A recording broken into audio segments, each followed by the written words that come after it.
Romanos, capítulo 5, versículo do 3 ao 5. Gente, eu gosto demais da carta aos Romanos, sou sincero em falar, mas em especial eu gosto dessa passagem, porque essa passagem, ela engloba realidades que a gente precisa aprender a viver todos os dias.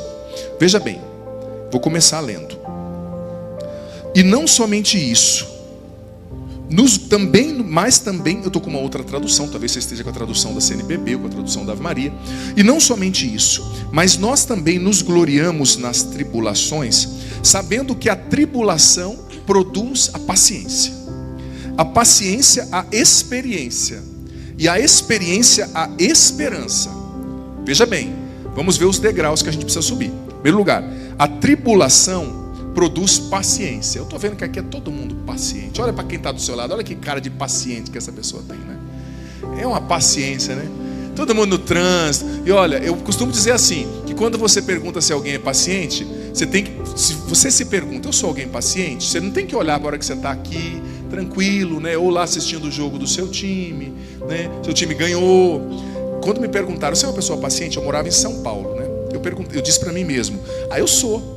Daí a pessoa que estava me perguntando falou, padre, pensa num momento difícil da sua vida. Aí eu pensei, eu numa sexta-noite com chuva, na marginal do Tietê, em São Paulo, dirigindo, aquele rio maravilhoso, com cheiro agradável, e de repente eu dei uma desviadinha, e um motoqueiro muito educado, eu fui um pouquinho para cima dele, chutou o meu retrovisor e falou, Deus abençoe a sua mãe. Eu digo amém, eu disse amém, e aí eu fiquei pensando, naquele momento eu fui paciente, porque paciência quando está tudo bem, gente, até, né? Uma árvore, a paciência é para os momentos difíceis. Então vejamos a lógica.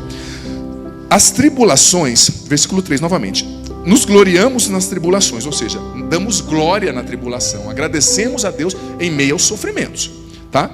Porque a tribulação produz a paciência, ou seja, o problema que você está enfrentando, a dificuldade, a luta que você enfrenta, interna, né? Às vezes a luta é psíquica, é interna, é um vício que você não consegue vencer, é a ansiedade da sua mente que não para, é a depressão, é uma diferença que você não consegue reconciliar no trato com a sua esposa, é algo dentro de você mesmo que você não aceita, que é difícil para você.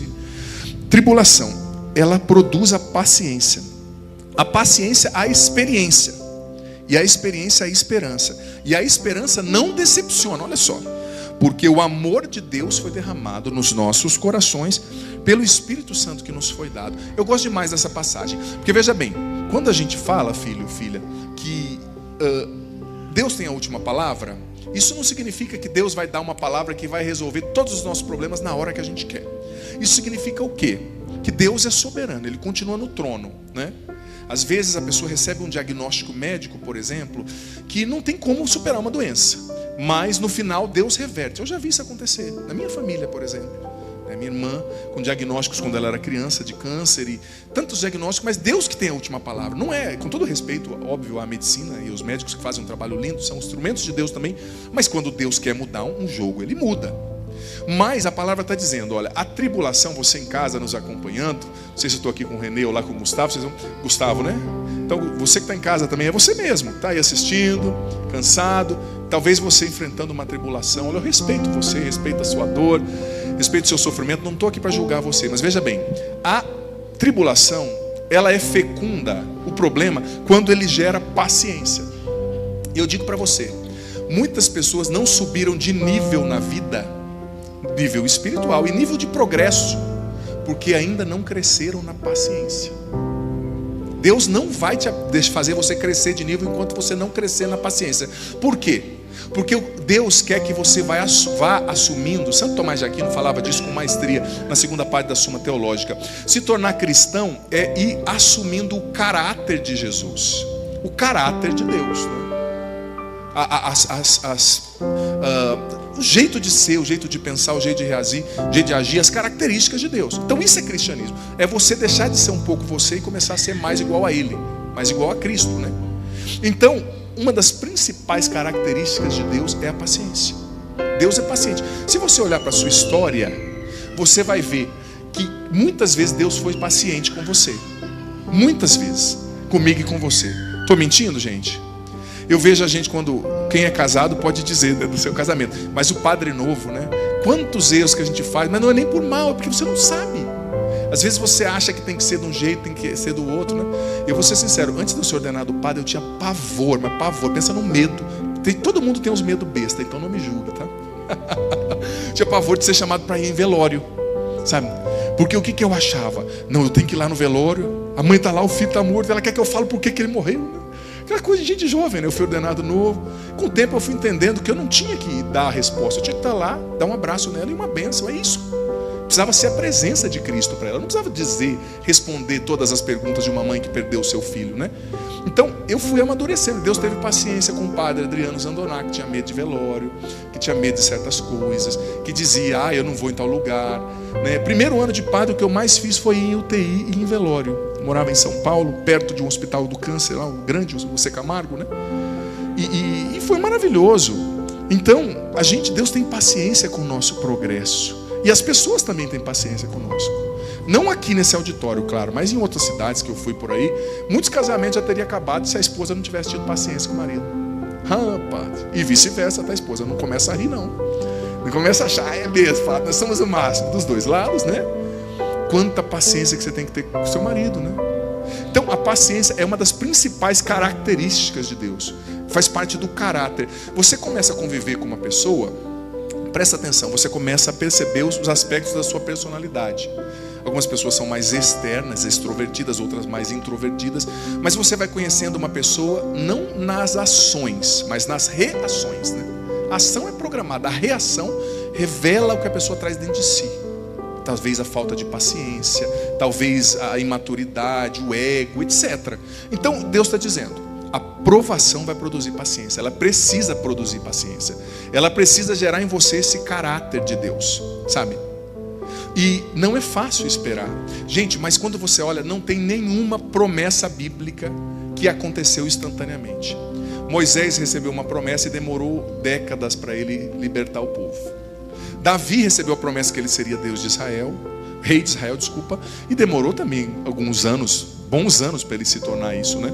Então, quando a gente está passando pela provação, a nossa tendência é desanimar. A nossa tendência é desanimar quando o que a gente espera não acontece. É ou não é verdade?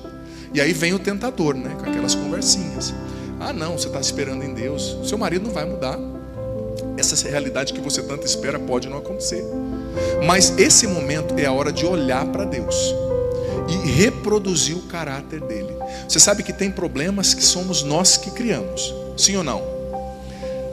Todo mundo tem um dom de criar problema para si mesmo, né? Já viu aquela música? Eu não preciso de ninguém para fazer comigo. Mas veja bem, existem problemas que não são você que criou. Não foram, melhor dizendo, não foram criados por você. São problemas que acontecem, são outras pessoas, são outras realidades que de alguma forma é um patrão, uma pessoa que trabalha com você, é uma pessoa que não te respeita, sabe?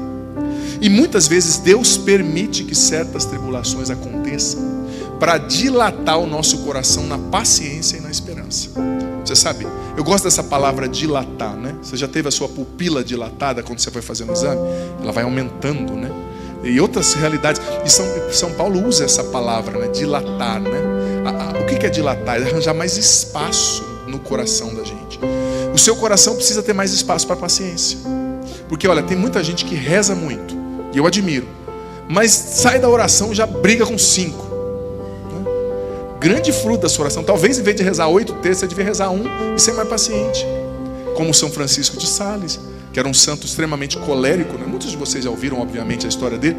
No final da vida dele, viram que a escrivaninha dele tinha quase uns 10 centímetros de furado, daquela madeira de lei mesmo. Porque quando ele estava bravo, ele era explosivo. Vinha lá um padre e falava uma coisa para ele, era bispo, né? Lidar com um padre não é fácil, conheça a minha raça, né? Então, ele disse que ele queria matar o padre, ele lá embaixo assim, ó, arranhava a madeira e falava, ai filho, que Deus te abençoe. Deus sabia no coração dele. Quando ele morreu, viram debaixo da mesa dele, quando estava arranhado, porque ele falou, eu não vou descarregar minha raiva no outro, eu vou submeter o meu temperamento ao Espírito Santo, eu vou obedecer a Jesus. Porque veja bem, as nossas emoções, quais são as clássicas emoções humanas que Santo Tomás dizia, e a psicologia moderna também conceitua? A alegria, o medo, né? A percepção de certas coisas que geram o estranhamento, a alegria e tantas outras emoções. As emoções humanas, elas não querem se submeter às características de Deus. Elas não querem se submeter ao caráter de Deus, ao jeito de Deus agir. Mas Deus nos chama não a uma paciência humana, mas a uma paciência que vem dele, no nível dele. Porque o que é humano? Você receber um tapa, você dá outro, né? Ação, reação. Mas Deus está dizendo, não, o seu nível de paciência é divino. Te bateu numa face e você oferece a outra, sabe? E não é oferecer, bate de novo, que gostoso. Não, você está sofrendo. Mas quando você cresce na paciência, Deus abre portas que não seriam abertas na sua vida de outra forma. Ele abre portas que não seriam abertas. E veja bem, no momento de espera, filho, filha, a nossa tendência, presta atenção nisso que o padre vai falar. A nossa tendência é acreditar que Deus não nos ama. O padre Rufus, aquele grande exorcista, dizia que o diabo está sempre trabalhando para convencer você que Deus não te ama, que Ele não se importa com você, que o que você está fazendo não está sendo visto por Ele. Também, quando a gente está no momento de sofrimento, a gente tende a achar que a vontade de Deus é algo ruim. O inimigo está sempre soprando no teu ouvido, a vontade de Deus é algo ruim para você. Ai, padre, o que Deus ensina, o que a Bíblia ensina a respeito da administração do dinheiro, a respeito da vida afetiva, familiar, sexual, é muito pesado. Não, o diabo, ele trabalha para te convencer que a vontade de Deus é uma coisa ruim. Mas na espera, é tempo de você esperar fazendo o que Deus faz e internalizando a vontade dele para você. Assumindo qual é a vontade de Deus para mim. A vontade de Deus para você está impressa nos compromissos que você fez. A vontade de Deus para mim é que eu seja um bom padre. Para você que você seja um bom esposo, uma boa esposa. Mas dentro dessa vontade de Deus, que é a minha vocação geral, eu tenho um chamado específico. Reproduzir as feições de Jesus. Eu gosto tanto dessa palavra, né? Feições. Você já viu antigamente, né? Lá no sul, no Paraná, o pessoal falava assim, minha nona, o pessoal falava, né? Mas tem a feição do pai, né? Cuspido escarrado, já ouviu essa expressão? Eu vim descobrir há pouco tempo que não é nem esse o ditado, né? O ditado é esculpido em Carrara, né? Onde tinha aquele mármore que fazia as expressões mais perfeitas lá na Itália. E eu falei a minha vida inteira esse ditado errado, e alguns aqui também, já estou vendo, né? Mas enfim, né? Você tem as feições de Jesus quando você se torna mais paciente, e aí você tem esperança, e aí você tem experiência, como a palavra diz. E quem tem experiência foi aprovado por Deus e vai ser aprovado para os outros. Quando você quer um conselho sobre casamento, sobre qualquer coisa, você procura alguém que não sabe, que não tem experiência? Não, você procura alguém experimentado, que sofreu, que adquiriu a paciência, que adquiriu esperança e que adquiriu esse amor de Deus que não decepciona. E essa paciência não é só no sentido teológico do termo, eu espero em Deus, mas a paciência também tem que ser com o outro. Lembra o que Santa Teresinha do Menino Jesus falou? Tem tanta gente que odeia essa frase porque é difícil de viver, né? Santa Teresinha, com o jeitinho dela, dizia que não existe maior amor do que suportar com doçura as imperfeições das pessoas. Poética essa frase, né? Mas vai viver, né? Seu marido, você fala para ele chegar cedo, ele chega atrasado. Ele erra a mira lá no banheiro, faz aquela bagunça, né? Você está vendo o defeito da pessoa. Não é que você vai ser conivente para que ela continue errando, mas grito resolve, gente. Se grito resolvesse, porco não morria, né? Já percebeu? Não é verdade. Grito não resolve. Então é paciência. Eu vou continuar amando esse esposo, esse filho, essa filha, sabe? Eu vou continuar dando o meu melhor por essa pessoa. Eu vou continuar acreditando nessa pessoa, no que Deus tem para essa pessoa. Eu vou continuar amando, mesmo quando é difícil. Porque veja bem, quando é fácil, gente, quando você gosta, pode ter outros nomes, mas a gente não pode chamar isso de amor. O amor começa quando dói, né? Porque aí você está dando de você, como Jesus. Ele amou a gente na cruz, como? Chupando um sorvete? Não, morrendo, né? Então é isso. Enfim, um pouquinho da nossa reflexão, segundo bloco. Você que está em casa, estou aqui com o Renê. Você que está em casa, as redes sociais.